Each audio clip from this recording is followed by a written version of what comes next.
unforeseen circumstances.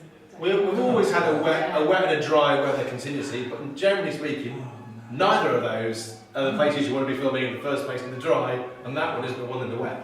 Yeah? That's made me think of something horrendous happened. We were shooting in the... Now we're talking. Something horrendous. Okay, horrendous category. We were shooting in the Pyrenees, so there's nothing for miles and miles. It's perfect. We were on like the last couple of days, key stuff coming in, and this noise starts up on the morning shoot, and there's all the wine pickers in the region gathered for a rave. It's 20 miles away, but the sound is drifting onto the set, and there's nothing we can do except wait for it to finish. It was awful. This is what we tried driving out to the rave, and I can see on Twitter, like literally 1,000 people having a massive kind of rave. There's no way we're going to do it. Well, we were talking about wrecking part of it. Even those are the unforeseen. There will be an event that no one did an event check. You did your toilet check. You went there 3 times. You listened out for planes. You asked the teacher of the school you'd be filming in. It's normally like this. No one then they did a thing. The cooking show. One of the lessons we worked on. We moved from a location near Fresh One to one near Old Street, the same facility as a production place, and the workmen were always there. And the workmen weren't there when they reckoned it and okayed it. This kitchen's always being used, it's a working practical kitchen. Bang, bang, bang, bang, bang, toilets, scaffolding, and you're giving it all like this. If we were filming for sound now, not a teaching course, apart from going out and going, and let's say it's not this lot, it's someone in the next building putting up shelves. They don't give a monkeys about our day. They can't stop working because we're doing some talking and some filming. These problems are going to come at you left, right, and centre. We've got 1,001. I'm really surprised you went lightweight on us. Give us your worst ever story. Now you've had a couple of Jameses. Deaths. You've had the death. Had about 6 months ago, a guy who did a bungee jump shoot. But this wasn't known. No, all right, we can. Not mine. Actually, it was a guy bungee jumped off a bridge and hit the water. And it ends up it wasn't even the actor that was insured. The actor refused to do it, and one of the team got someone to test it out, and it was a student that was walking and volunteered, and it ends up the bungee company, they had all insurance, ambulances, navy, boats, everything for everything to go wrong, but Is this in France? this is in Bangkok with Chinese clients, and it was just basically nightmare. And this guy, he basically, the bungee team, the guy that owned the bungee company, they were famous for doing like special kinds of bungees off bridges, like it was all carefully selected.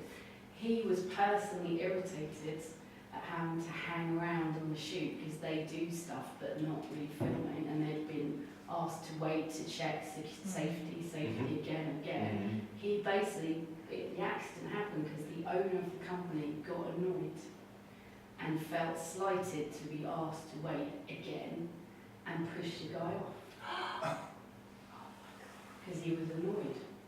The guy hit the water, and actually I got the boat to come. He was rushed to hospital, and because they were saying he didn't want to go, no one wants to go, he doesn't want to go, he's fine. I was like, I don't care, he's going.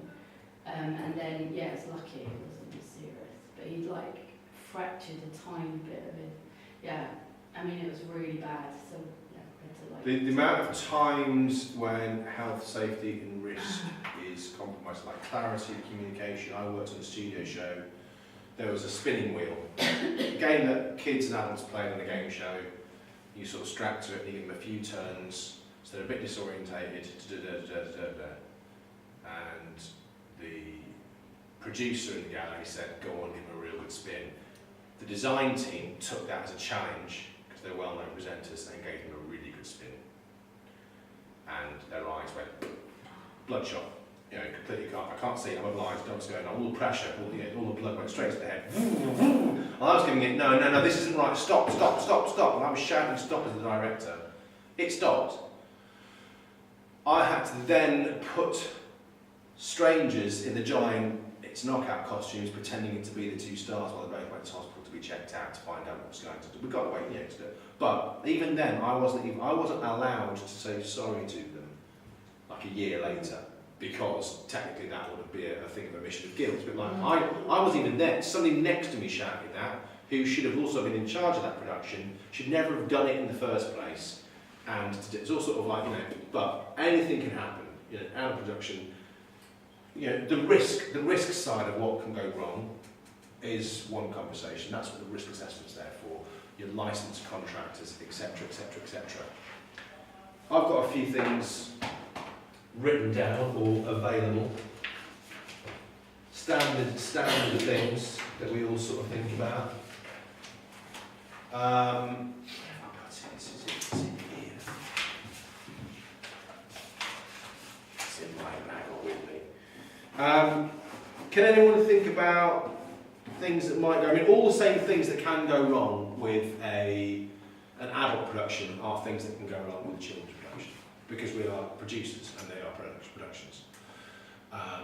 Human error, not scheduling enough time or resources, changing contracts, changing licensing, changing crew falling out.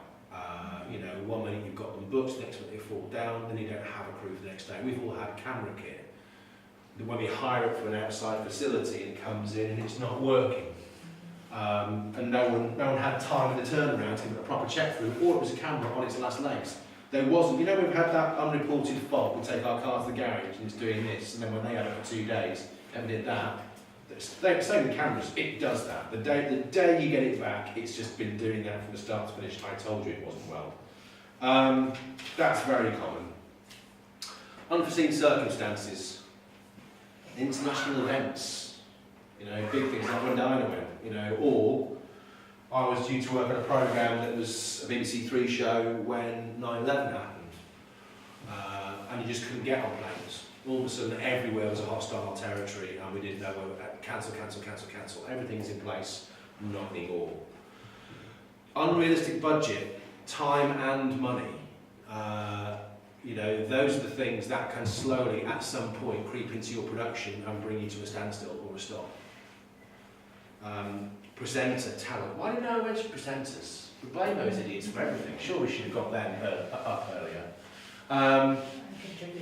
Contributors. How many of us have had a contributor in the bag, we've seen them, then they've come on production and don't feel confident with all cameras around, and you've done it, you filmed them, or they like you, but they don't like the director or the other producer has lost them on the day, and they won't sign it.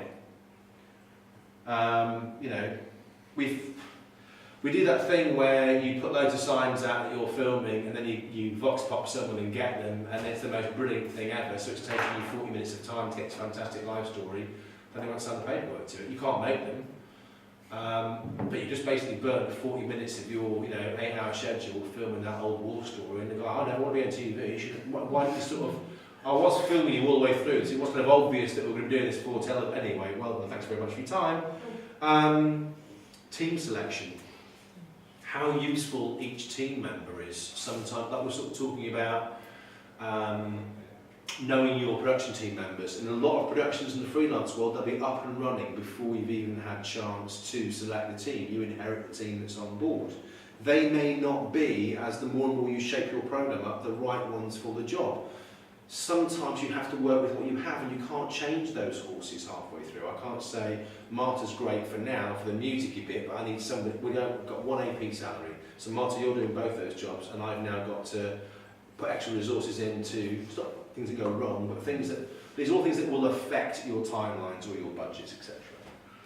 Contributor pulling out, editing facility failure, whether it's a sync in time code, or whether it's loss of footage, or an Avid going down. When your Avid catches it, your Avid will want to die 3 or 4 times a day, and no one can touch it till you go home tonight and the midnight engineer comes on board. Don't worry, they put entire new drives and they'll relink to your media by tomorrow morning. It doesn't solve it today. It doesn't solve the fact that every single third thing I touch before I press save, it knows I'm going to press save and goes, ugh, and you go, ugh! And how many of those edits can you recreate? When you've done an edit, and you've done all those beats and stuff perfectly, going, it's just there, and it hasn't gone Apple Save, and all gone. Foreseen is the thing that a lot of people are using at the moment, which is a very, very Fisher-Price version of any editing system you've ever seen. Foreseen runs remotely on the footage that you have already uploaded to Avid. It will mirror that and upload it to the company Foreseen on their service, and you will work remotely on it.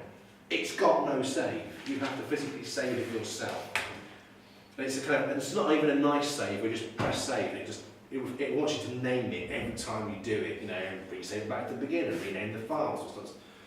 When it crashes, and I've done 15 or 20 edits, and it's like it's a trim mode. Whenever you sort of like stretching shots left,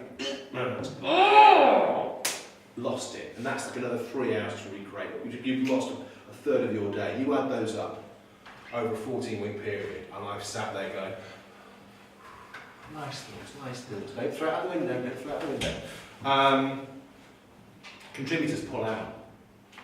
The nearer you get, knowing your contributors. I've had contributors threaten to pull out once they've seen the location. Regardless, I had a mum that wanted to pull out on me 18 months ago. She's a very nice mum, really supportive of her daughter, and she arrived at the location and just thought that everything I told her quite clearly in casting, that it's a low budget pilot, it's 20 grand from start to finish, including editing. We have to go to a facility in Birmingham where we can do the challenges I want the mums to take part in, and the kids, and then somewhere they can facilitate a sing and dance and an overnight sleep, because we want to see how the kids gang together. So it's not a great location, it's a bit of a sort of scouting hut by a lake kind of location. She turns up thinking I was lying, thinking that this was just all for camera, and now where's the 5-star hotel? And she's used to a 5-star life. So bang, she wanted off it, and her daughter gone. So I had to find a way of selling, negotiating, and moving her and bringing her back on board. That took my time, but it was a problem we had to solve. And I did, I got her back on board. Management structure, like I sort of talked about, we changed commissioning executives, changed the programme, more time to edit, something out of your budget. Scheduling priorities at any level, early on, filming, post, they will happen. Producer error, knock on. You know, we are culpable of creating our own problems, things we didn't see, things we didn't do, but we should really put our hands up and say that was us. Does anyone have any ideas as to why things would go wrong, foreseeable issues with children's TV productions as opposed to standard? Anything particular to your children? Well, Jimmy Savile kind of thing. Like, you know, now that you can't leave kids, that they should be supervised, or you shouldn't. You know, like with teaching now, you can't be alone with a child in a room. Yeah, so things like that. Always has just been. to protect yourself as well. Yeah. It has been prior to Savile, but for example, when the Ofcom hits happened in sort of 2007 with Anton Deck, Blue Peter, etc., a whole new wave of stuff that actually really existed in those producer guidelines called Safeguarding Trust appeared. And then everyone was under question, and we were getting emails from, has anyone ever done anything ever? What? I just want to send out an email. Has anyone ever done anything ever to do with television? Yes. Can you send it? So anything from Jeremy Clarkson and Top Gear, one of the things they were done for, or it was discussed, was they did like a North Pole drive across thing.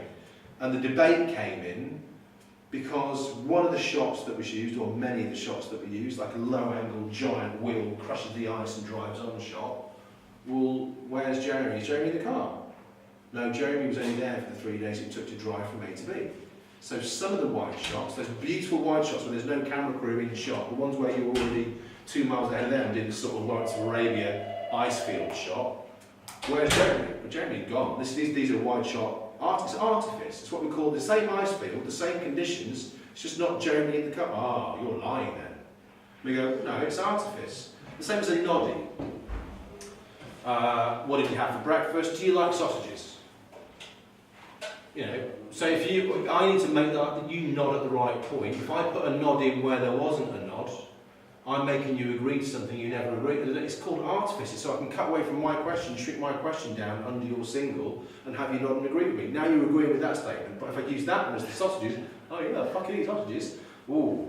But the Queen's one was the classic, the promo for the Queen, where they put some incident before her walking out, and when you watch it as a viewer, it makes it look like the incident caused her to walk out. They were just her walking and something happening. But the way we edit footage, safeguarding trust, and it's called a grey line. It's called, I need to do a cutaway of something. Was that the real live cutaway of an empty coffee cup, or one you shot 5 minutes later? Does it make any difference? Because it's just the same coffee. Oh, it does make a difference. Does it? Did you do it? Is that the coffee cup shot? Or did you do it 5 minutes later? There's a shot and have a chance to do the close-up. Apparently, at that time, there were rooms of us in the BBC. All the producers were sat around, like, generally as many as they could gather on a day, in like rooms of like 20 at a time. Everyone would be really pissed off that they couldn't get on with their programme because they were being invited to a Are You Stupid meeting, going, no, do you think we can do this? Is this lying? And you're going, well, not really lying, it's called a nodding. Well, it's called a nodding, but no. Do you think it's lying? I think it's lying if the person who phoned up and won the competition didn't actually phone up or actually put on the line and give them the answer. That's lying. I think it's lying when you didn't close the phone lines when you said you would, and you left them open for 7 more days to earn more money for your production, Ant and Dec. That's, those are the things we should have investigated, but it's infiltrated its way throughout production. So safeguarding trust with children, even more so. Because it's also our responsibility with children to safeguard their trust full stop. Because they are underage, we then become responsible for that decision-making process. You are asking children to do things they are not used to doing. You are putting children in circumstances they're not used to being. They will say yes to anything. If a child wants to be on television, you say to them, jump in front of that fire, they'll do it. You need to make those decisions for them. You need to make everything twice as clear. For the last 20 years, we haven't been allowed to be in a room with a child. We are now all CRB or DBS checked. All your camera crew are. The way we work, the language that we use, the way that we talk to them, same level, all the rest of it, treating them like mini adults. The safety checks, the licensing, the keeping their data private, not being able to identify a child. You don't just write all these down, it's all the documents for child protection that we've got. There are more things, licensing, that classic one. But it takes I just wanted to talk to you. It takes more time to action children's TV programmes. It takes more resources because of those protocol steps that you have to put in place. Children are vulnerable. When you're working with them, they are the ones that matter, not the production. If something goes wrong, I did a competition, a singing competition pilot. No win, no lose. It's a pilot. I don't care. You're just here to sing a song, see how the form. You're here to help me work the format and me to show my commissioners what needs to be improved. I recommended, of my 20 years children's experience, that we didn't use children under 12. That we used 12 to 14. And only a tight 12 to 14, because when you're a kid, 6 months makes a difference. Until we were about 15, and we all wanted to date a 17-year-old, we didn't go anywhere near anyone 6 months younger than us at school. Year 4 wouldn't mix with Year 5, you'd be dead to us, likewise. Children are the same. A year is like 10 in our world. And asking a 10-year-old to do something, a 10-year-old can be 7 mentally sometimes. Too much sugar, running around the place, they can act like they're much younger than they are. They can be quite mature when, sometimes. And they can fool you and go, no, actually I can be like 13, but I'm actually 10. And you go, really? There's not a lot of consistency with children. They have highs, they have lows, they get tired. Their working day is 9 till 2:30. With an hour for lunch and a couple of 30-minute breaks in the playground, running around. Small little half-hour windows of intensity for their lessons. Friendships that are built over 5 or 6 years, not on a day. There's a lot of... Television is very, very intense, and everything that can go wrong will go wrong. So I had this child. The whole point of the competition was a child wins a task, and the 2 children that win get to nominate their 2 songs to go forward. The 4 mums do a task. The winning mum gets to pick which one of these 2 songs they all sing. Best outcome, 1 mum picks their winning child's song, their child's going to do really well, the other 3 are up against it. The only other scenario there is one of the losing kids' mums has 2 other songs she can pick. She can't pick their own song, their kids didn't win their competition, but she can pick one of the ones that suits their kid the best. Either way, my point was, in the casting sessions, I told them to come with a song. Most of them couldn't sing their own song. So are you telling me that under the duress of a programme with cameras, excitement, location, they're not going to sleep that night? When I say, right, you've won the competition now, the song is this, go off and rehearse, they're all going to go off and rehearse. They're going to have Haribo, have a natter, do this, da-da-da, have some pizza, blah, blah. In the morning, you are singing this to win a loser competition. I said to them, if your children aren't bright enough, with it enough, to learn something like, a couple of verses and things overnight, a song that might even be in your range, they're going to come, and it will mean a lot to them. The 10-year-old didn't get her song, couldn't sing it, wasn't in her key, tears. Wanted to be pulled off the programme. So what do? My exec producer's on the phone saying, film her, I want the tears, and I'm saying, no, it's a pilot, I won't film her. I'll sit down with the mum and the kid and let her tell me how she feels and let her get the tears out of the system. And I'll say to her, look, it's really up to you. You don't have to sing. That will be part of my story arc for the pilot. All I ask from you is that tomorrow, not now, while your face is all purple and your mum just wants to give you a cuddle, your mum knows that I'm on side with you. So tomorrow morning, can we do a piece to camera where you tell us your story again? And you tell us why you decided not to sing. And if overnight you suddenly decide you get a second win and want to sing, I'll let you. But that'll be your decision. I'm not going to make you. And I still want to include you in all, but we're meeting a celebrity tomorrow, you can do all that. That's not intrinsic on you singing at the end of the day. When it comes to that, I'd like you to sit with the mums and let me know, as one that didn't get through, how well you think the other 3 did. So I'll still include you in my edit, in my narrative arc, but I'm not going to get the camera out now for a pilot and go, cry baby, cry, shut up mum, I'm filming reality here. So you don't use kids. When you get a camera out, you escalate the danger. When you put them on production in the first place, you're escalating things. When you get a camera out, no child's going to say no. They will do things. They will run too quick. They will try and win something.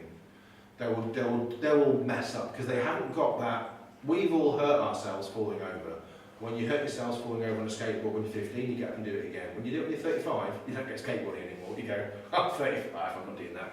A child has no parameters, they haven't made those mistakes. And you have to manage all that and think, what could happen, where's my parameter, what do I want from, and set it accordingly. So they will cost you more time, more resources, more money, more steps in process, a bigger, larger risk assessment. That will affect my casting thing. That will affect which children I think should go through and which ones I think, like a psych test. Big Brother do a psych test, and anyone that fails it gets on the show. We don't psych test children, we should. But we are doing that. When you're interviewing them, when you're casting them, you should be considering those things. If we spin over, common project problems. Just give me a second. I just want to make sure we have 2 documents printed for when you go home.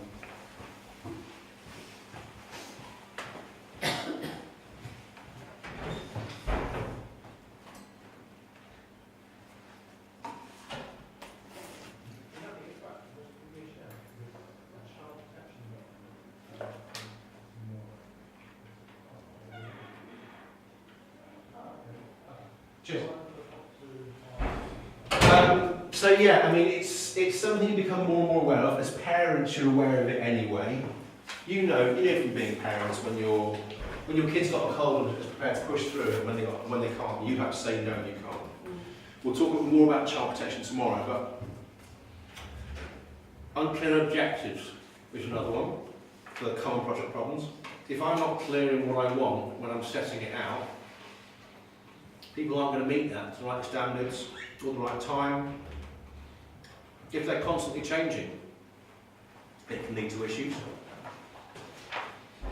If people are uncertain about responsibilities and who's in charge, that can lead to miscommunication, things been doing poorly, things been doing wrong. Should it be done or not at all? We've all been in a situation where we thought somebody else was doing that in life, or in whether it's who's picking the kids up and you're both at home drinking a glass of wine going, oh shit. Ineffective monitoring controls. When I've sort of talked about setting some objectives, it's also where you can come back and see how it's going on. If you haven't put those processes in and you reach it right at the end and it's wrong, you've got to go back and do the whole thing again. So that was down to you. That's our responsibility to put that in.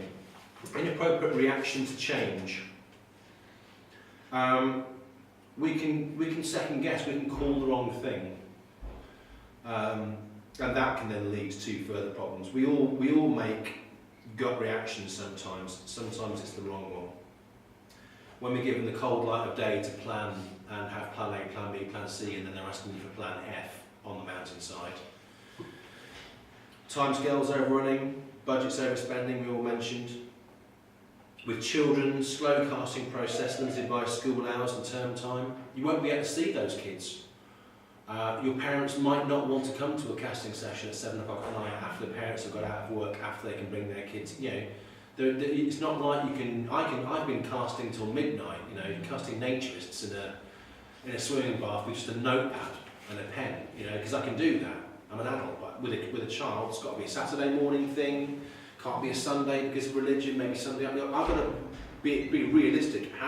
If I give you 2 days' notice, how is it for you to free your time up to bring your child to a casting? If I've put those adverts out there, it's been announced a month before it's going to happen, you'll forget that it's supposed to happen. It might become a priority with you at home. But if you get in there early enough and clearly enough,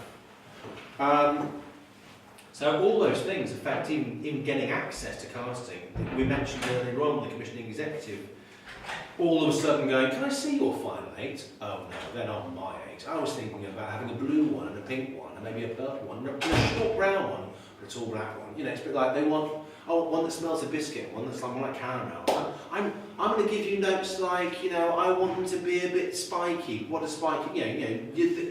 Unclear, last minute involvement by people much more senior than you, which will change the entire shape of your production.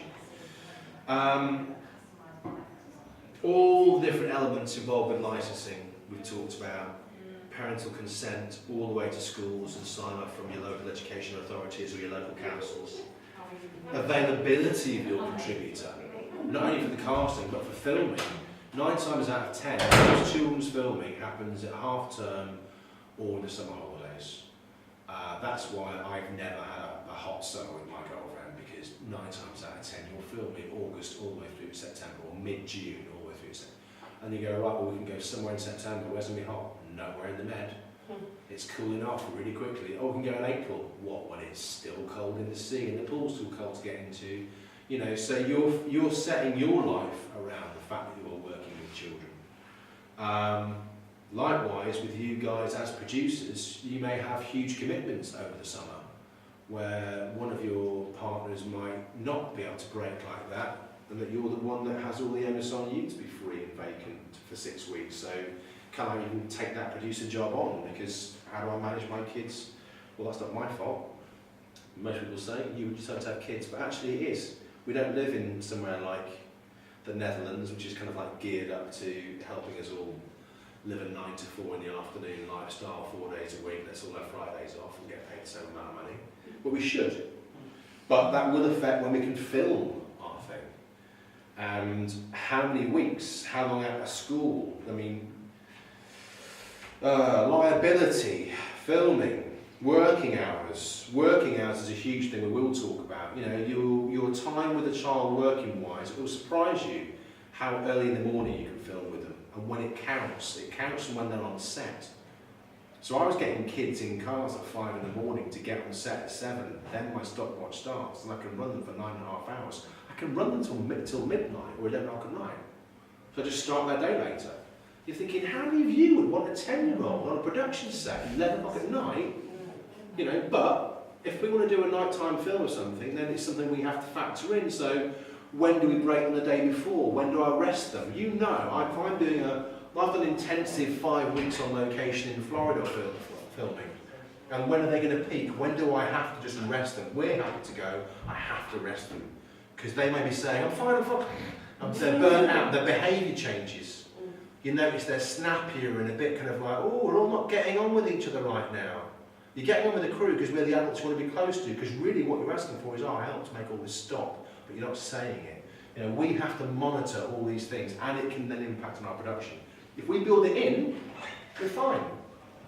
If we pay attention, like a risk, like we're sort of saying, it's not managing the hazards like heavy equipment, lifting hoists, armoury, sort of main front page risk assessment elements. It's also managing what's the real risk to my production here. If I go 1, 2, 3 contingency day for production to go back and write some scripts, it's my pickups day, if need be. But then that will mean that I do shoot with those kids Monday to Friday. They're not resting on that day off. How can I protect that day for them as well as us? So you plan your shoot. We've got a production coordinator saying, no, we can do it all 3 weeks. You go, no. Where's your contingencies? More than one. And how do those contingencies that I'm building into my filming schedule actually affect events? If I do miss this zone of filming, is it something I can just transfer, or is it a renegotiate with contributors that can move it on? It can all... extra staff, chaperones, licensed chaperones, guardians, parents, male and female chaperones for males and females, because a male can't put a microphone on the female, and likewise. Always 2 people at the same time. So you're never alone with a child, there's also somebody else equally as licensed as you are working with them. So, all hands off, everyone watching, you saw my hands are off, your hands are off. Travel, accommodation, always put them all in the same, you can't put them in the same room, they're boys and girls, and the chaperone's got to be in there, so you have a female accommodation and a male accommodation, this extra cost, because normally if it's, no, that's now 4 times as many hotel rooms, that's now, it's all going to start rippling through, those considerations. If you don't consider these, this is what's most important with children's TV productions, it's not stuff you can manage on the fly when it does go wrong, a lot of them you have to put in place before you even start. And if you're not clear with people about how long the casting process might take and the licensing process might take and how many elements of staff, it's not like, I didn't realise that to have chaperones. I'm getting really recent, like last month, I want to see your document that you were licensed. I've got a DBS form from a year ago. Didn't need the day after I got that form, I didn't do something really bad. And on that location, the week after, I was actually a criminal that's not been caught yet. I want to know that everyone is safe and up to the moment. If I had kids, I would want to know that these things were in place for them. The last sort of thing, I mentioned it, kids are emotionally immature contributors. So not only do we need to make decisions for them where they cannot make decisions rationally for themselves, but we need to factor in extra time to do things like activities and movements. Has anyone had a child say they don't want to go to the toilet? Yes. Yeah, you laugh straight away. What do they want to do? About a minute later, and you see them going, when they hold it, it's like, I'm not holding anything. You're literally holding exactly the area, it's going to come for you, and they want to go to the, no, I'm fine, I want to do that next. No, but you clearly want to go to the top, no, I'm fine, oh, I wet myself. And it's all too late. That's a classic example of working with children, it's all too late. By the time you know, by the time they're honest about it, it's all too bloody late. Bless them. They really want to do something.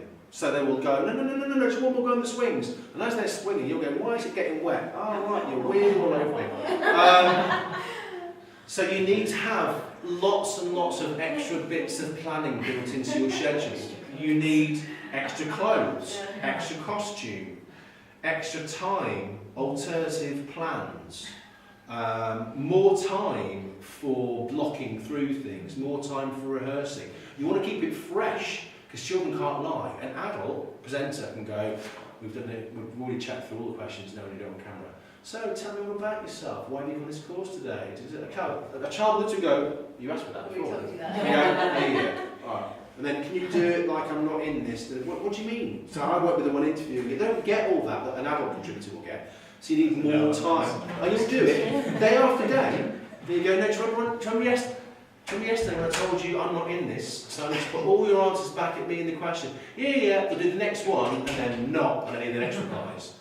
So they're all wasted. So pretty much rather than getting 10 clear vox pops done in 15 minutes, you may get 3. And then they're just tired. They've just done the, you know what they care about? Kids want dessert, they don't want main course. They want the activity, they couldn't give a flying flip whether you want a vox pop. It's like, I've done it now. I don't care about you. I touched the lion. Yeah, just tell me about the lion. No, I'm going to go, we're all playing pontoon over here. This is much more exciting now than your voxy-popsy questions. I don't see the point in this. You know, you've asked me that twice, and I told you. Both your answers weren't usable broadcast-wise. Swearing all over them. I keep telling you, Dave on the camera, it's a dropout. What's dropout? I don't care. So standbys, contingencies, all those sort of things, they will drop like flies. They get ill. You know, I can cope with an ulcer and still film for 18 hours a day. A kid can't. So what are the benefits of a quality production plan?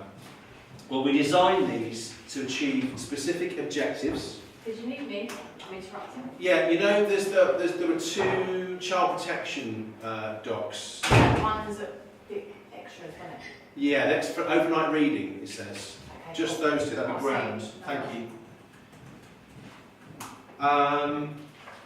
Don't worry, another sort of the second overnight reading sort of puts the fear into God. We might be able to get away without it. This is exactly where I was last week. So we're all doing fine. It's a lot to get through. I do appreciate you all sort of giving it your best. So this is a little bit of sort of fun. I think the first time I did it, I got everyone to take part in it, and it's just as easy without. Not you, not you, not you, not you, not you. That one, no, not you. That one, yes. This one. So I did mention that really as a producer, we sort of work on a macro, micro at the same time. The macro would be, let's just set some objectives. I need to get my research done, I need to get my casting done, and then you delegate to get the tasks done. Have you contacted Scotland? Have you spoken to the teachers? Will the teachers give us access? What weekend is it? And then you're breaking down those objectives into specific tasks. So first as a producer, we work on objectives first, in our Lego building block for production. And then we move into tasks. So a quality production, it's getting our objectives in the right line. Imagine our dominoes are giant things, and then we'll get the specifics, the small little things in between. We need to identify production priorities. Now those priorities might not be in the order that a production is made. That anatomy of a TV production, I was sort of saying to you, but actually, my priority might be right really early on. In that first week when I'm on board, I could have phoned my composer. I could have been thinking about music on my iPod the first couple of weekends when it's just me and the production manager and waiting for a green light. And I could have put together a playlist of jazz tunes that I wouldn't mind being reversioned and sent it on to my music guy for him to send me a test back, have it signed off, have all my music in the can way before we even film. Rather than delaying the edit down here, because I know we so manically everyone on at me, what we're doing for filming, what we're doing now, the edit started, I won't have time to think about it. So our own priorities, and also which ones in the production go first. I sort of said to you that maybe we know we're making a programme with children. Why don't rocket science? Why isn't that one of the first things we do? You're going to help with me researching, doing the editorial. You guys are on casting. Let's not wait for that to happen and then look at this. Just go now from day one. Because you know you're the one that if you can't find a specific little niche kid that everyone wants us to find, this magic kid that doesn't exist. That will take you longer. We know where there's a mountain in Scotland. You know, our job's a bit easier, shaping the content, finding out what the challenges are going to be and inventing a few silly games. If I don't have the right kids, they won't throw this back at me. They might go, oh, put a bit more jet in the game, but I can manage that. Yours is sometimes unmanageable. We've been to 4 different, we've been to Wales, Scotland, you know, Midlands, and not come back with that magic mix. We know that 2 dogs have won Britain's Got Talent. To me, that says that, not really. There are dogs more talented than, that's a real crying shame. But we can manage those priorities. We can decide which ones for us impact or shout loudest. And that can change. That can, with that monitoring, that can constantly be changing. You might get it right day one, by the end of the week they may have shifted. A quality production plan controls people, tasks and time. So we talked about who does what when, we talked about which tasks need to be done and how long they might take. It allows you to forecast and control costs. Yeah. So obviously, when we build our production, sometimes I back engineer it. I start with, we are filming the Queen opening of a banana on September the 5th. That's the day she's doing it. That's the Nation's Day of the Banana. I want to follow that banana from, you know, Trinidad all the way over in a boat, see it in storage, find out its story along the way. That's going to leave Trinidad probably on, you know, June the 1st. So I've already got my parameters where those two things are happening, and I can work backwards on how do we crew and make that happen. So, you know, sometimes it's the last thing which controls the next thing. It's the first filming slot that controls what time your crew arrive, not my crew arriving at 7. We'll sit down for 3 hours till we start filming at 10. Why are you doing that? I've only got 9.5 hours with the kids. So why don't we start with as much time as it takes to set up, prep, brief, move, breakfast, get them to arrive, so they've got as biggest line in bed, but enough where we're not crushed, rushing into location and win all the time on the other end of it. Why are we scheduling our day that way? So ask ourselves those questions. And contingencies. Contingencies. Apart from dry and wet, let's think about some more time, more funds in reserve if we need it. So we've got 40 minutes to have a little look at some of these activities. So let's just do it together. I did this week one and got people to sit down in silence for about 10 minutes and mull it over, but we achieved just as much by doing it as a group last week. So we've got our basic Lego production plan, which is of our production. It's a 4-week production.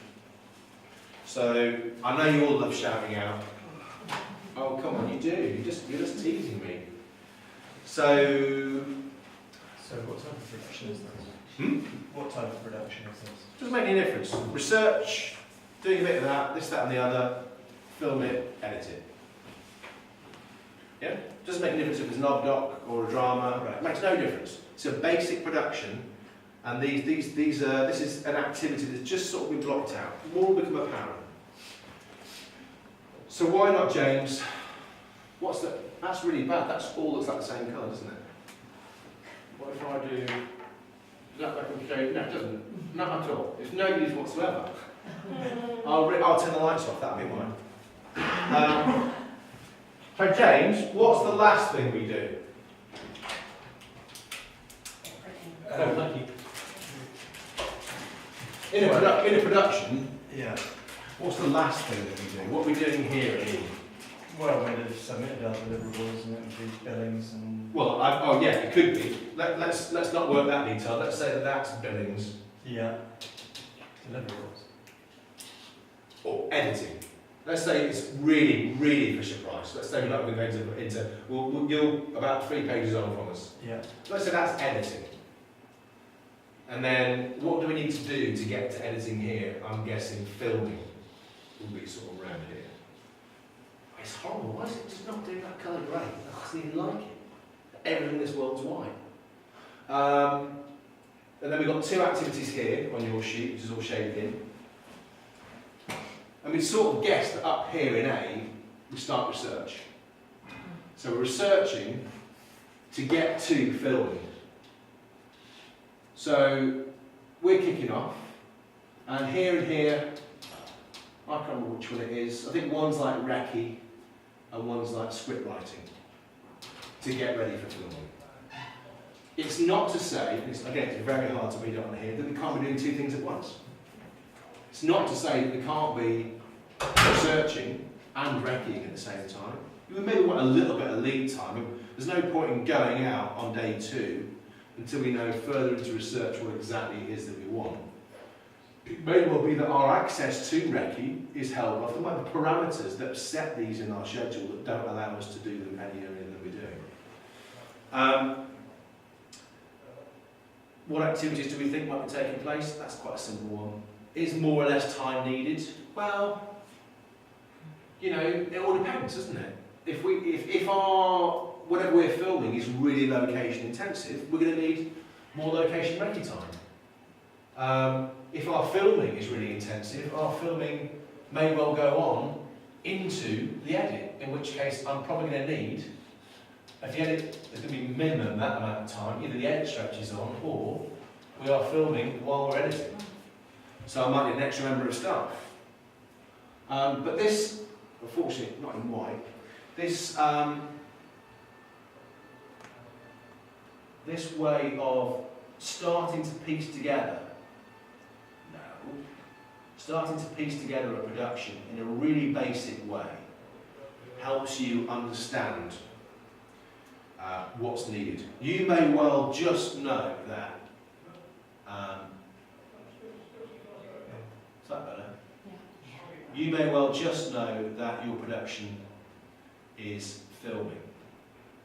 That might be the only thing that we do know.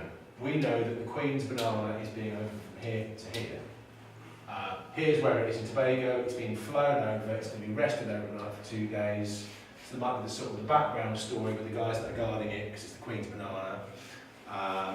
We can do all the sort of like vox pops. And I spent a night filming. I need my crew to get over a night shift and a day shift. It's then going to do a massive long drive all the way around the M25 with all the people waving and cheering. Huge, massive thing. We need all the drones for that. It'd be really easy to get a drone license when the Queen's doing something, just flying around the drone. Really easy in today's environment. And then finally, she's going to open it here. Or maybe, you know, we might even be filming this day. This might be the opening, and we've got to do all our edit, then drop in the final shots and TX it live. That, you know, it all depends what the production is as to how we're shaping it. You know, we might decide that, you know, this is script writing, and we'll still be writing after we finish recceing because we need the final location details to put in the script before we film it. We might want to be clear of scripts, so we've got this might be script writing, so we can hand over all those documents to the production coordinator so she gets us all to location on the Monday to start filming. You know, who's been in at work on a Friday night at midnight still printing off the docs that you need on the Monday? You know, I've worked on loads of idiot productions like that, or printed them myself. You know, your research might carry on all the way through it. You know, it might be one of those ongoing things, ever changing. It might just be a block and then we all shift. This is very, very Fisher-Price.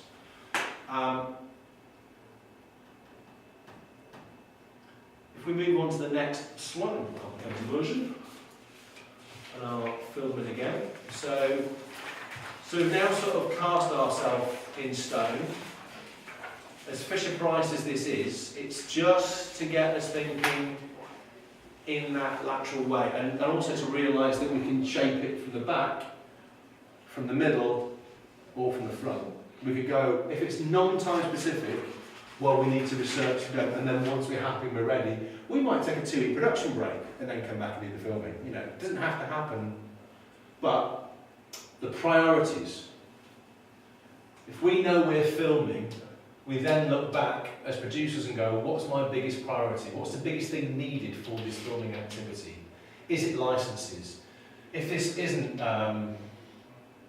recce and this is casting, have I given myself enough time to license everyone? I've given myself, what's that, Monday, Tuesday, Wednesday, Thursday, I've given myself Friday, find them on Thursday night, and then get in touch with the LEA and get my kids to hold the banana up to the Queen, ready for my... It's not going to happen. So, you know, that whole block in my world needs to move back here, so I've got enough time to license those kids that we do find. I've not even given the channel enough time to say, I don't like that kid, where's the spiky one that I asked for in that email 6 months ago that you can't find? So, you know, the priorities will shape where these go. And like I said, you can start your schedule of how things happen and work back from an event or work to an event. It's really down to you depending on what the production is. So we've got staff as well. So this is your what needs to be done and who have I got on board that can do it. I would have thought that the producer is on board from day one, probably with a researcher. An exec producer, as we know, that exec producer has got a house in Cornwall, a house in Provence, is working on an idea of their own, something else they're not even going to tell you about, maybe one day a week to catch up with you. They're not going to catch up with you on a Monday. They maybe had a coffee with me before, but they're going to find out on Friday how we're all doing, what more can they do for us, and action so that we've got everything that we need. So they're going to be doing like a little day a week, somewhere down here. Your PA, your script PA, well, they're going to be helping me get my schedules together. They're going to be helping me print off my scripts. They're going to be with me on location with a stopwatch and some notes saying what drive and what car. It's never happened. No one does that anymore. Saying what's been filled where, why, and when, and giving me script notes and writing down pickups. So they're going to be with me at least all the way through filming. Probably this week. So what needs to be done, Adrian? Well, let's have a meeting. And then while we're script writing, can you be helping me get together call sheets? They might be the final ones, but can we do a late print on that one? And they may, if they've got some sort of production coordinator, production management skills, be responsible for doing the post paperwork. So they may even be working on it down here, putting together all the licenses and all the rest of the sort of stuff. So they may be here, there and everywhere. The director, some freeloading idiot with a beard and a barber and a pair of Ray-Bans swanning up, and they're going, right everyone, listen to me, it's probably going to have to be in a meeting here, at the very minimum, with the producer going, what does he want me to do? A wide shot? Yeah, I can do a wide shot, yeah, fine, yeah, okay. I'll get Davo and Jimmy to do it, brilliant. Give me a drone. Can I have a drone? Oh, pity. So they, minimum, they'll be in just before filming, and then filming. They may well be a director that's part of your team, that's helping you shape the idea from the very, it might be our idea. So they may well be doing some heavy script writing and research, and they may be in charge of doing the location recce. While I'm researching and writing scripts, they may well be taking care of the tech recce and doing the location stuff, and even writing some scripts with me. It all depends how much you can afford. How small is your team? Would you rather have 2 researchers for that amount of period, then bring in the expertise once you decided what you're going to do, or pay someone like me a lot of money a day to just sit around and look at my phone and then go, is it done yet? I mean, seriously, guys, I'm going to go for a beer. See you later.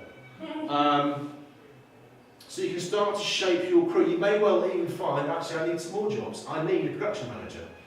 There's no one actually managing this production and working out the costs. My PA's not going to do it. She's a script PA. She doesn't do costings or licenses. Going to need a production manager.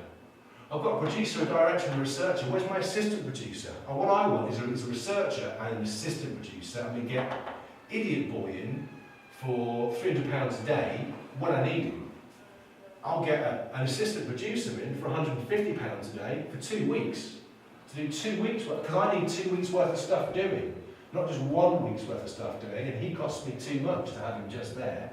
I want somebody else that's really skilled, quite senior, good assistant producer, almost ready to make the producer level, get the most experience when you can, to really sit down and do the script writing and manage the casting and all the rest of it, you know. So you can, tell you what, I'll give you half a director for 2 APs, and I'll stretch my staffing further. So those decisions, you're starting to creatively manage that budget to sort of, now it's easier for me. Now I'm not doing 6 things at once. Now I can actually afford to go out of the office on a recce and see it for myself. So I've got an AP that's seen it once before, will give me a decent report back, and while they're doing some draft scripts, I can go out on location recce. You know, so it can free your time up.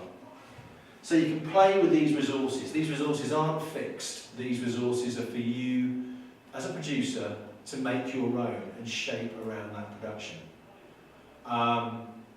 You can think about what activities are taking place, who needs to be there, what are the costs of staffing. Like I said, you know, as a multi-camera director, I'm £1,500 a week. Why am I hiring a multi-camera director for a single camera shoot? I could get a decent PD to do a single camera shoot. They're about £1,000 a week or £800 a week. You know, why have I bought the most expensive chocolate teapot in the box when I could get a cheap one to do just as good a job for what it is that's being done? She's only owning a banana. It's like a wide shot, a close-up. You know, I'm not like getting all the drones and all the, you know, the OB trucks in the world out for this. It's a banana.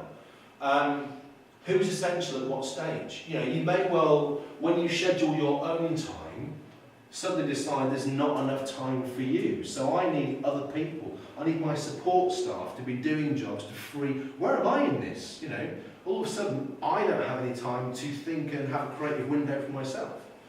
multitasking. I can write a script, I can do schedules, I can sign off, I can do those 4 jobs in my week. That's enough. Someone more junior, like a researcher, can probably handle the 1 job.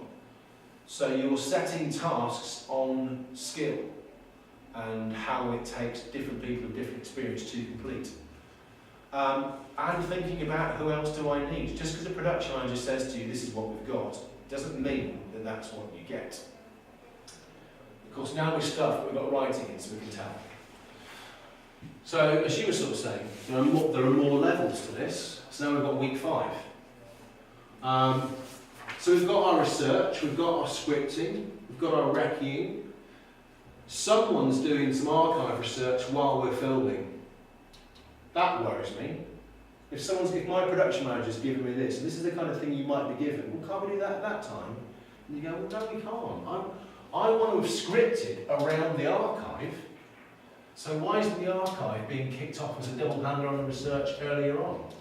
So I can decide if it's good or bad, whether to use it or not, way before I start scripting. There's nothing worse than I've finished my script here, we've gone to print, and now you're telling me there's archive as well.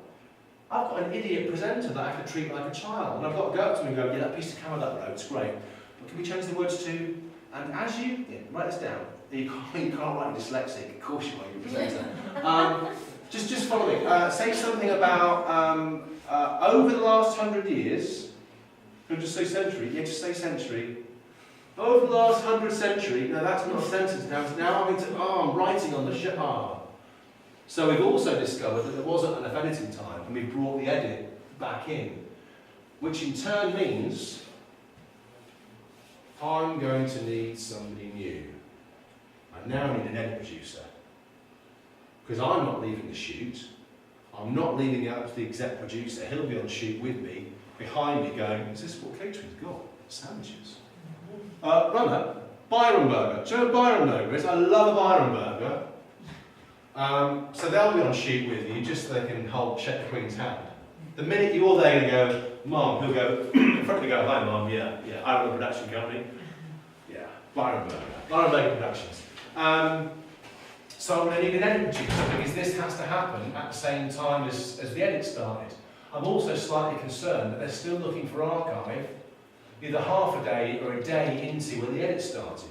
That should have all been cleared, licensed and delivered to the edit suite before the edit started. Common voiceover, script com is you write in the commentary, voiceover is when you record it. Yeah? It is in this world, in this example. So we're still editing, so I've got enough time, having got in somebody to do the voiceover for my documentary, to have it recorded and dropped back into the programme and fully mixed. So that's right. If this com was back here and the edit's finished and I'm still voicing it, it's a bit bloody late for that. Graphics. Why didn't I ask my friend to do graphics? He's taking his time with that. I should have hired somebody decent. The minute I knew what I wanted, had the graphics ordered way back here. Because these can get rejected by my commissioners. They'll take one look at that. They want to be able to sign off a programme with graphics in it at the rough cut stage. Not have the graphics worked on and delivered when they've got no time to change them. That's the whole point of the commissioning executive. We get to change things. It's not even with our test colours, is it? It's not biscuit or taupe. Someone's made the graphics with red, green, yellow and blue. I want your biscuit, change it. But hopefully, we managed to finish the programme before we transmit it. And again, we've got slots, we've got more in the budget that we can allocate for an additional task, probably early on, probably more research, or we've got more roles, like an edit producer. We've got our production manager now, we won that battle. I'm done for that. We've still got one researcher, I think another researcher, I think an edit producer. The graphics guy. There's more people to staff and schedule. So the more you start to think in your productions as a movable beast, and you look at each of those tasks and go, is that prioritised how I would personally feel that? There's no right or wrong with this, it's how you feel you'll be more comfortable setting it up. In an ideal world, in the old days, back in the old days when I had jet black hair, it's like this little widow's peak, I would film and then edit, and then, But nowadays it's different. So it's starting to get itself a bit more complicated as it goes. The more layers and if you think about your production from the very, very most basic thing, you start to add a few more layers on, there's very little contingency. You know, there's not even any room for splitting it out with contingencies, but with a more complicated Excel sheet, I could sort of build a few. I don't even know what these are very much still, as we're talking, these are objectives. The individual, what happens day to day in these tasks, I've got to then do on another sheet and set those for people. Day 1, I want you to start looking at casting. Day 2, I want you to start looking at how bananas grow. Day 3, how, you know, the individual tasks to reach the objective to get me to the next one is a bigger thing. At this stage, as a producer, you're thinking macro, you're thinking objectives, not individual tasks. Again, who's essential at what stage?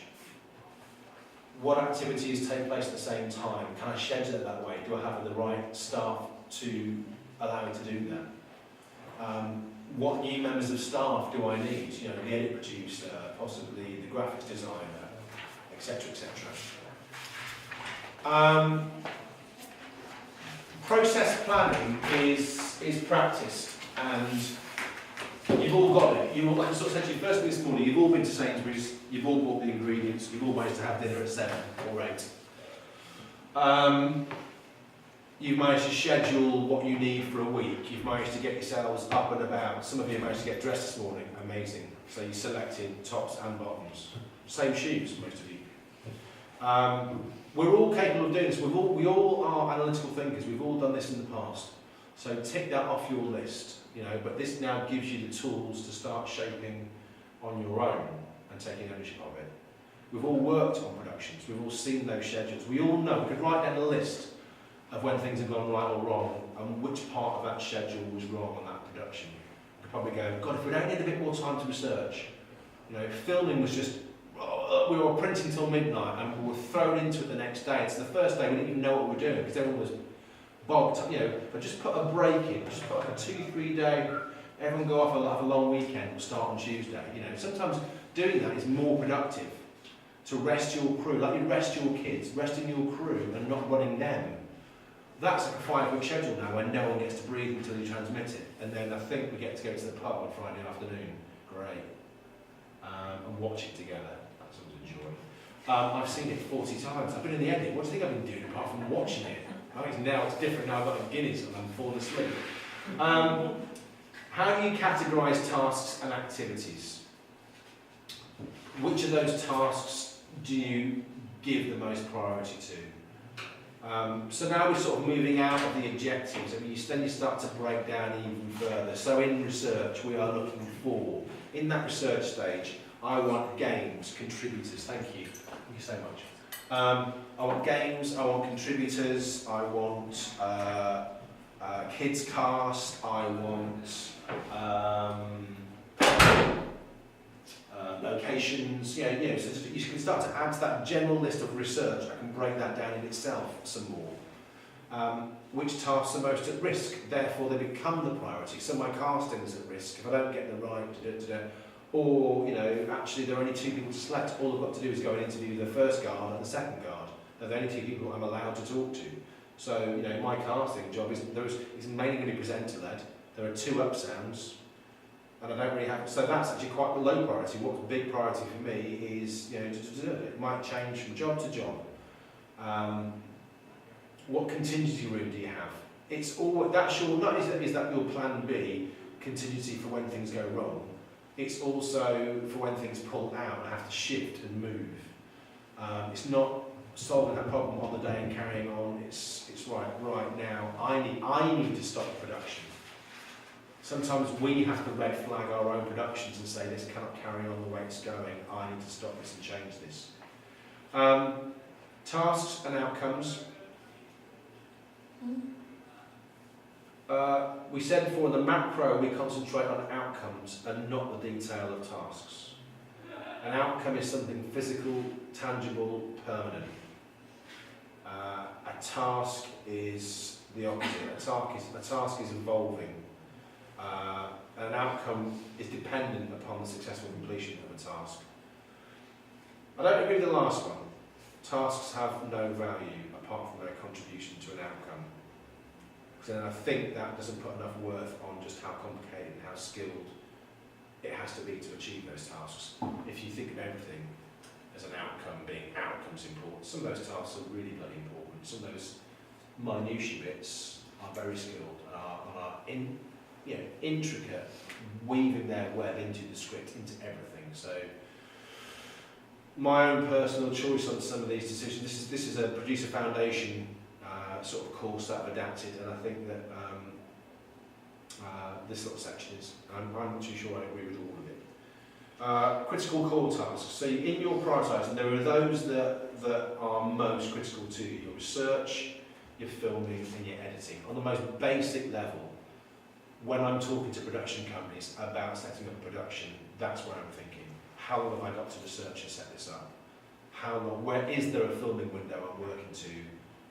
What kind of edit period am I working in? At the same time, following how long? Sometimes how long the edit is will affect how much you film. You don't want to be going out and shooting 7,000 hours worth of footage for a 2-day edit. You'll never be able to get through it. You should be able to, it should be already done on paper. In the old days, we used to do it on paper before we even left the office. We had not only shootings, everything was done. You know, the archive footage, the B-roll, the music, upside down. We'd already laid it out before we went in it. I like to be flexible. I like to also have time for new thoughts and time for new movement, but that process of planning and organisation really did help. Then you've got your core tasks, not your critical ones, then how do I schedule that? Scripting's got to be fitted into that, recceing's got to be fitted into that. They're subdivisions of the research stage. And discretionary activities, well, that all depends on the production and on the process. There might be a development phase, there might be, what kind of support have you got would affect your time. Extras like publicity being thrown in, like, you always get the phone call on a Friday about 5 o'clock. Piers is coming. He's the photographer from Blue and Blur. So whenever you're not filming, Piers wants to sort of take the presenter off in like half an hour, 40 minutes. You've already done your schedule, and you've only got enough time to burp now, that's it, no more burps for 2 hours. And then, all of a sudden, and you've got to do it, the Radio Times guy wants to come and do an on-the-set interview with your main contributor, and you get, well done publicity. Training, it's my job as a producer, whenever I can, to give everyone on my team a chance to grow. I like to find out what they can do, set objectives that meet their skills, and then over that production, test their skills and bring them on further. You don't want to join my production and just earn an AP wage. You want to leave my production with either my production and what we're doing is so new to you, that will be enough growth for you, or I build into that some time for you to do a running order and achieve that and own a programme in that most basic way. Maybe script one, maybe direct for a day or half a day. So there's something that you can then go, and I was given the responsibility of, and I achieved that. Come into the edit for a day, cut a backstory profile for me. Maybe I cut the first one and you follow my lead, but I try and build in that on-the-job training, which is just so rare in the freelance world. But if we don't do that, and we don't schedule time to do that and to give feedback, then we're relying on permanent companies like the BBC just to do that, and everyone, and let's bear in mind now that 70% of the stuff that's made is out of BBC, even for the Beeb, then that's not going to happen. We are letting our industry just sort of like crumble underneath its own sausage factory weight. Managing change, you've heard that mentioned before. When planning assumptions may have been wrong, requirements may change, deadlines change, budgets are cut, people make mistakes, acts of God. These are all things that can go wrong and do go wrong and will go wrong. So in your document, you've got, we're not far off the end of flicking through this. Might have to pick a bit up tomorrow. Can we all stay till 6? Is that alright? No, good. So this is a very simple example. Let's all pat ourselves on the back. We've done really fucking well here. It's the end of week 1. We're exactly where we said we'd be. I'm stoked with that. Great. Right, let's all go to the pub. We're already researching. Let's go to the pub at 5. Fuck it. On schedule. It's never going to happen. It's week 1. everything's got to go wrong week 1. So here we go. Oh, shitbags. So I'm meeting with my exec, you know, the one that's got to go to Cornwall, it's got to be in Cornwall at 5. He didn't tell me that, I thought he was leaving from Cornwall at 5, but he's going to be in Cornwall at 5. So he's coming to my office at 9:30 in the morning going, actually Thursday night, going, so guys, where are you? I go, oh, well, you know, we're not actually Friday, we're not where we should be. We're about a third of the week behind. Research has been a pig. We couldn't find, we were on the wrong banana for a start. One of us was, you know, had done the research, we thought it was a truck coming from Vladivostok. It wasn't. It's actually come from Tobago, not Trinidad. Oh, bugger. So, or whatever it is, your research isn't going well. That's going to happen. You normally set out with lots of confidence, and your production manager says, can you do it in 6 days? Yes, we can. And you start working your way into that idea. Once you start fleshing it out, it's more difficult. Those kids that need a mum and a kid. We're getting loads of girls, and loads of mums, but no boys. No boys want to be in this singing show. Our casting is killing us. No boy wants to stand up next to. If it was parent made me a star, dad's doing it, a boy would do it. But with their mum, they sing. They're going to show this on TV. They're not stupid. They're not going to sing with their mum. They're going to get mothered at school. So honestly, James and I have been to every school just to go. No, we'll sing for you first. No. Anyone else want to do it? No hands go up. Meanwhile, the other team, they're fine. They've got that. We can't find the boys. We're buggered. So we can't film our singing show here unless we get our casting sorted. And it's Friday, and we're at least a day, maybe 2 behind. We don't have our magic 6. We don't have the first 10 to then whittle down to 6. We basically got 4. We're still missing, so we're in trouble. We need to talk about red flagging. You know, it's not a bad thing to say that we're not where we should be. We did that thing about new producers will lie and will sort of, you know, they don't want to lose face, they don't want to seem like they don't know what they're doing. It's not that you don't know what you're doing, it's the production's turning out to be harder than you thought. Maybe your monitoring told you that here. Maybe after day 1 we said, have you got any? We've got none. Oh, I saw it, well, the advert's just gone out, they'll get back in touch. Let's say this is a 3-week period and we're here. And you go, oh, bugger. You know, it's not happening the way we want it. The production I worked on, I spoke to my exec producer when he hired me on this kids singing show, and I said, you know, finding pushy mums and kids to appear on camera together can be really difficult. He said, no, we're just going to Italia Conti, Anna Share, all those drama schools, it'll be fine. I said, have you contacted them? No, but it'll be fine. The first thing my casting assistant producer did was she sent the letter out. She didn't phone them, she sent the letter out to Anna Share, Italia Conti, do the you know. You phone them, you go around there in person, they'll speak to you. You do it like that way. They all said no. They all said no, not in today's day and age. We've been burnt by TV companies thousands of times before. We're not here to provide you with kids for your pilots. Who do you think you are? Why should I? So you know what? Find your kids through a proper way. And all of a sudden, she was buggered. Then she turned out that she really was an AP, didn't know where to go, anywhere. But we red flagged it, and I said to them, you know, you told it to be really easy, it isn't. No one wants to do it.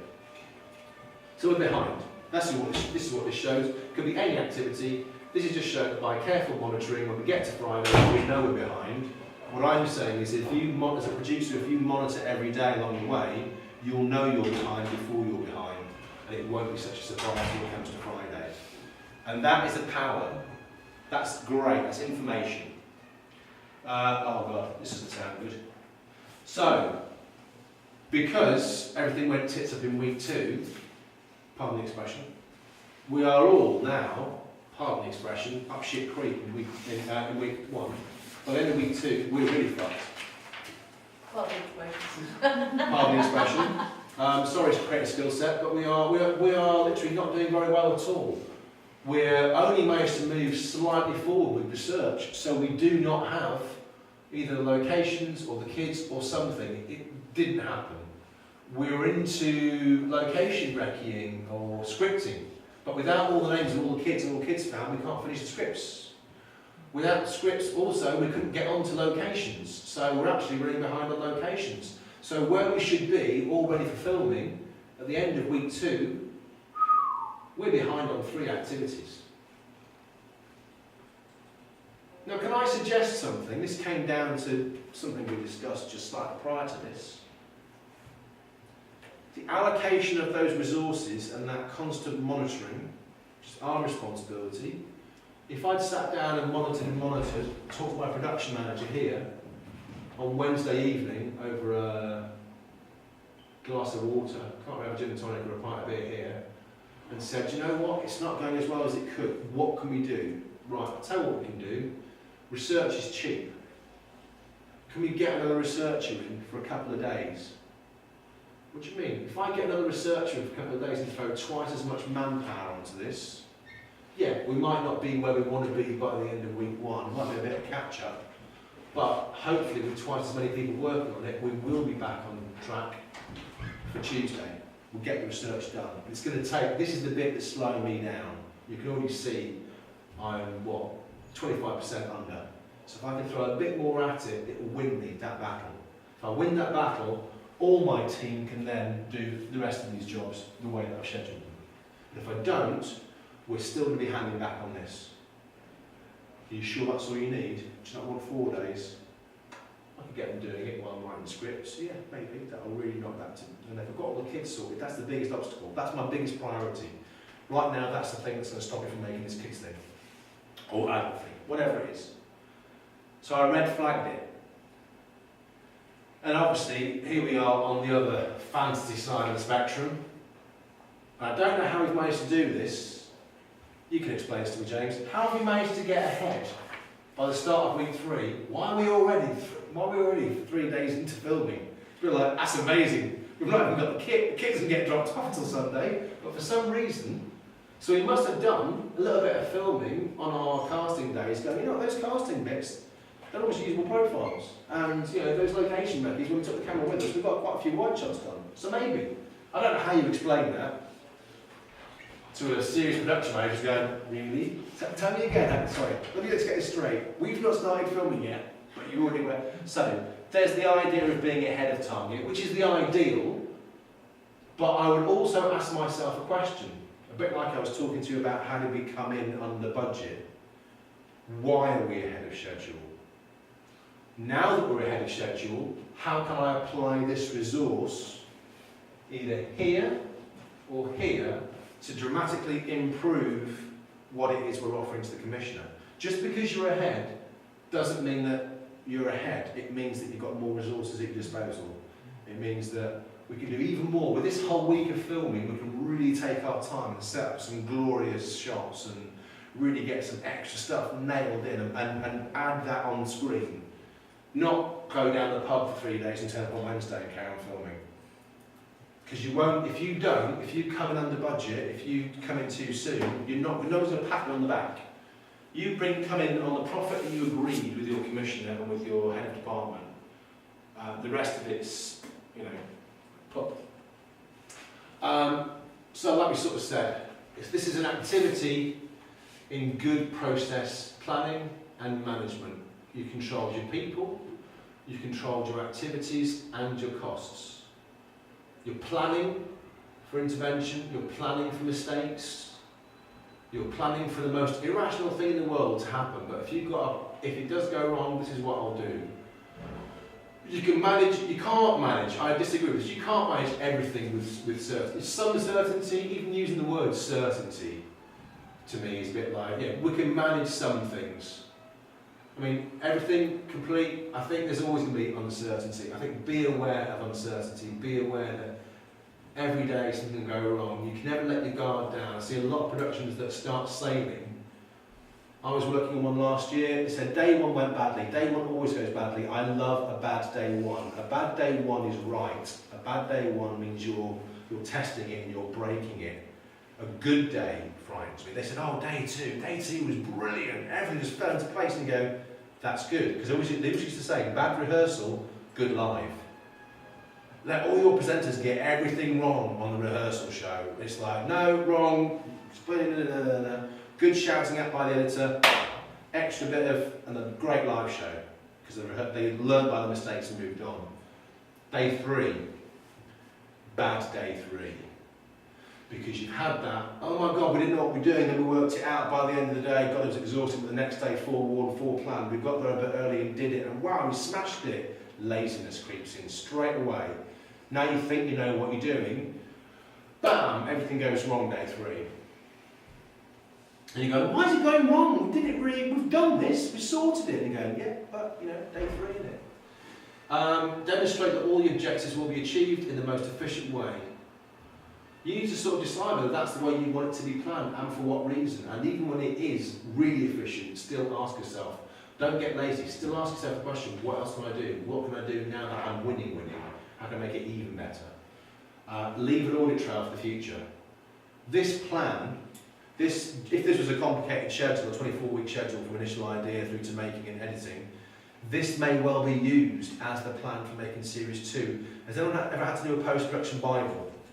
Or when they finish the production, do a Bible of how we did it, and then you rewrite, let's not do it that way, no?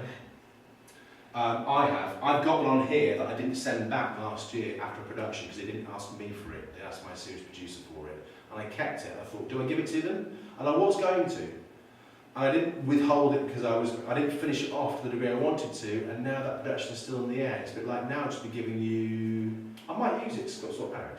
But if it's casted, it helps people out the next time round.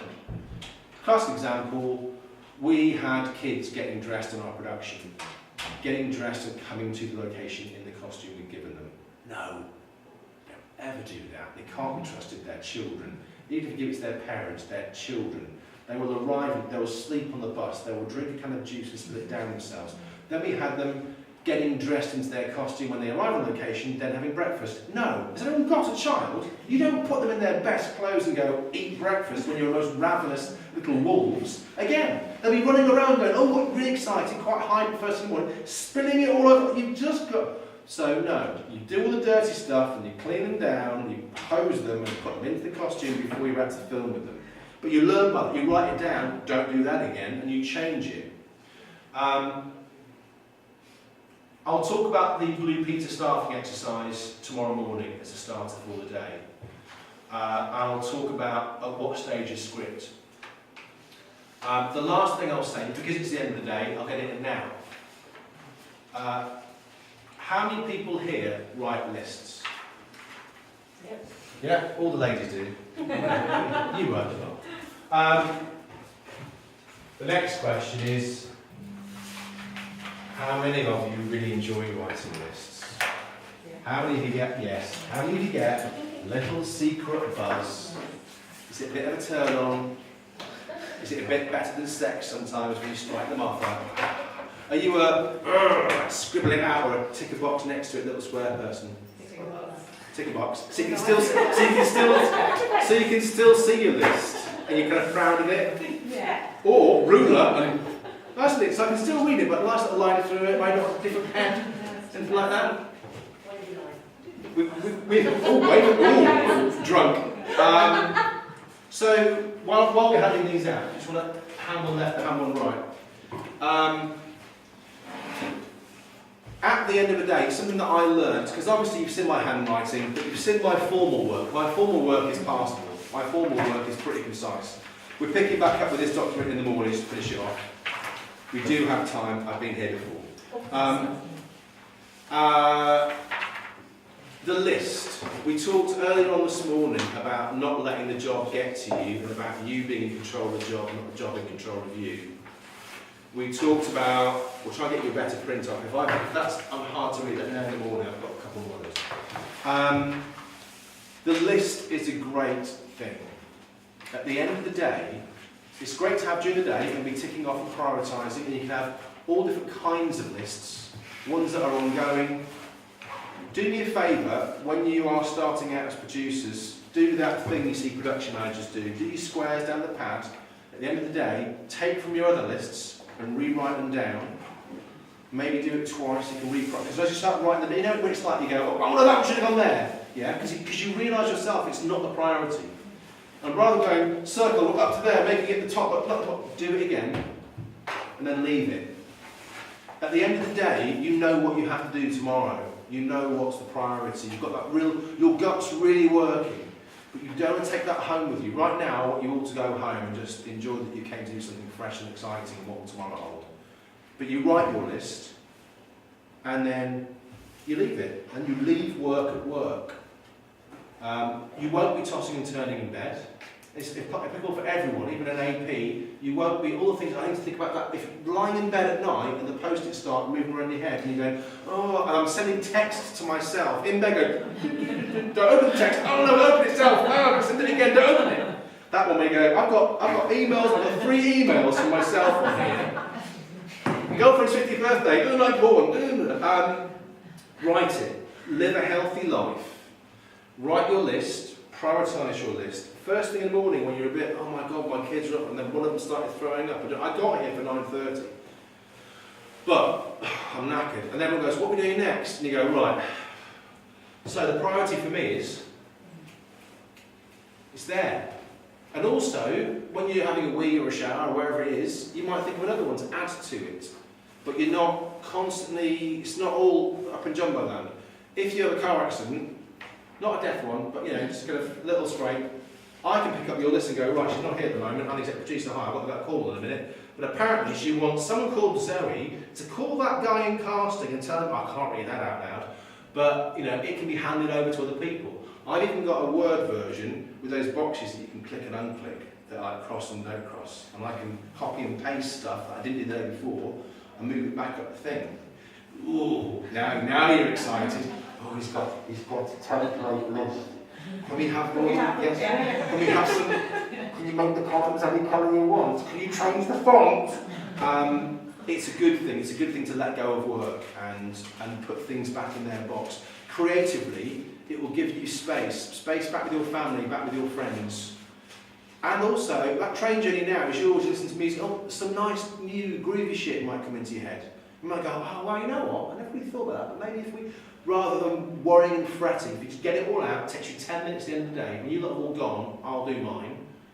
And then I know where I'm going to be. Then I can walk away from that. I'll be on the train watching something about 2 people getting killed in the forest. And you know what? Kids drama where kids get killed in the forest. It's crazy. Or am I just tired? There are 2 documents. If you have time to read them, we will go over all child protection ones in the morning. So I know that you've all got busy lives, you live a million miles away or not. These are 2, all the ones that I've given you are BBC downloads. You can see by the websites underneath, I've not claimed any copyright responsibility for them. They are working with children in full. By I mean that, they all then take, if you download this from the internet by searching out BBC Young People, working with young people guidelines, you'll hit the BBC website, the corporate side of it, for people not working for BBC but the independent contractors, and they will all then bounce to the other producer guidelines referring to law, water protection. So I've left all the little sort of soft links in there. You can download all these documents from the Alias Hire website, so they should still have work. I tried to make it so they still have the working links in them. So when you hover on it, it will click you and take you straight there.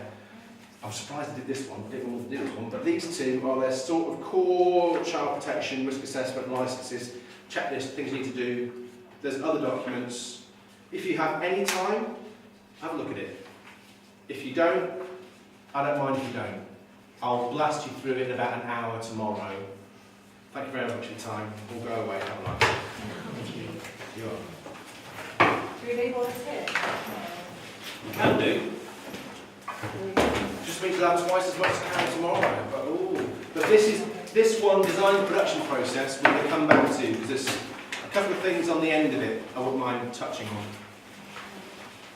I'd like to start bang on at 10 tomorrow in the classroom, so that'd be great if you could get here about 5 minutes early.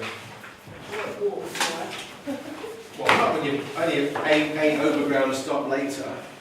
That's all well frame, isn't it? And tin.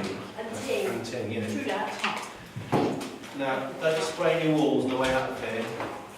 I know it's tempting in graffiti land to join in.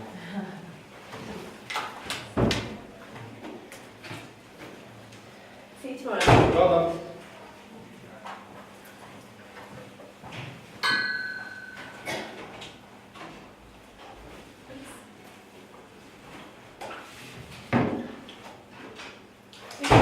See you tomorrow. I'm going to be the only one to leave some documents over. Don't forget your phone. No. I need to go somewhere. Yeah, I'll go and run. See you tomorrow.